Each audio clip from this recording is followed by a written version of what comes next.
Something I've been meaning to discuss recently are the rumours that Starfield won't be getting any new DLC again until next year, and that next year will be the year that Starfield comes to the PlayStation 5. I do want to say I apologise I haven't spoken about this sooner. I've had a lot of personal stuff going on, but let's talk about it now. Microsoft is reportedly planning to release Starfield for the PlayStation 5 in 2026, according to MP First sources. Bethesda's owner is currently targeting a spring, March to mid-June 2026 release for the PS5 version of the game, which is yet to be officially announced. The site claims that the sci-fi RPG isn't coming to the PS5 this year, partly due to weak sales of its first expansion, Shattered Space.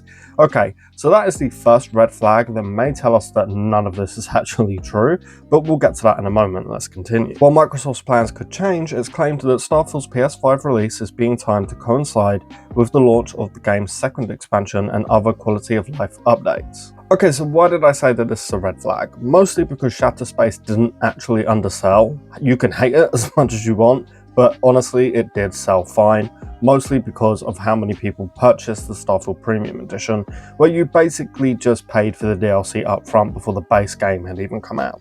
So unless Microsoft and Bethesda had like way too high expectations for the expansion/DLC sales, this is kind of bullshit. Another red flag about this I have is, well, really spring next year, right in the middle of what will likely be a huge promotion and boost for GTA 6, when GTA 6 is all anybody's going to be talking about.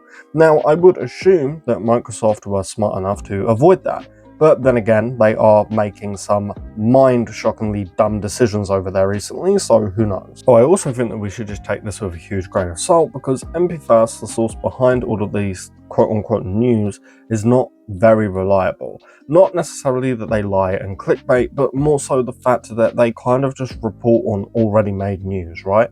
Kind of like myself and other content creators. News drops, and we make a video about it, right? It's kind of the same. News drop, and MP First will write an article about it, or they find information that I would say a lot of people could easily find and report on it if they tried hard enough, such as job listings, right? However, this particular piece of news, they are claiming that it's insider knowledge, like they have been told this by someone that they trust. So I just wanted to kind of point that out. Again, not that the site is like necessarily unreliable, but more so the fact that they don't really do this kind of stuff. And the final red flag is that, again, this report is also just reporting that we're getting no Starfield DLC until next year, which goes against basically everything that Bethesda has been saying, right? Todd Howard confirmed yearly expansions for their games once Starfield dropped, and they have confirmed this year that they have exciting plans for future updates coming in 2025. But again, Bethesda is sadly owned by Microsoft now, and Microsoft have lately made a name for themselves as the kings of incompetence and stupid decisions. So maybe Microsoft told Bethesda that they have to delay the next expansion until 2026. Now, let's for a moment assume that this is true, that the article is true and the news is true. I think that this would be extremely stupid on Microsoft's behalf, for a number of reasons. Reason number one, you will be delaying the next DLC, which fans are eagerly waiting for, just to push it with a console that you don't own and that nobody plays Starfield on yet. Number two, you will be breaking the promise that Starfield will have yearly expansions. And number three, you will be releasing the new game and a new DLC when, again, all attention at this point in time will very likely be just all GTA 6.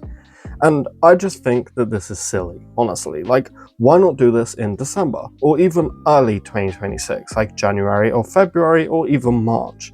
And look, I don't care that Starfield is coming to the PS5. In fact, I can't wait to play it on my PS5. I just think that this is a very dumb timetable. And I don't think that doing this will increase sales for the next expansion by all that much. I think that this will just upset fans that you promised would get yearly expansions for the game that they purchased. And again, I just think that by spring next year, anything anyone does in the video game industry is just going to get overshadowed by GTA 6. But okay, with all of that said, Apparently a new expansion is coming. What is it? Well, we've discussed this before a number of times. Bethesda not that long ago trademarked the word Starborn, as you can see here. So it is extremely likely that the next expansion or DLC will just simply be called Starborn, which obviously indicates to it being about the Starborns, likely discovering more about them, maybe finally finding out who made the artifacts and why, and maybe showing us who was the original Starborn, stuff like that. I do think that we just need to take all of this, like I said, with a huge grain of salt, because, like I've already pointed out, there are so many red flags here, although I wouldn't be surprised if all of this came true, like I really wouldn't, but again, I do just think that maybe it's a little unlikely. However, I will say I do 100% believe that Starfield is coming to the PS5 eventually, which I would argue it should have done in the first place because, well, you all know, or at least if you subscribe to me and watch my content regularly, you all know that I hate exclusivity because it isn't player friendly and it benefits nobody besides the corporate billionaires, right? So I just don't care. I think that Starfield should have gone to the PS5 on launch.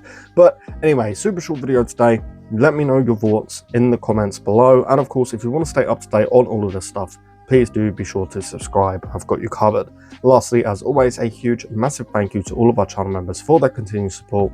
It means the world, guys. But with all of that said and done, thank you all so much for watching, and I'll see you next time. Peace.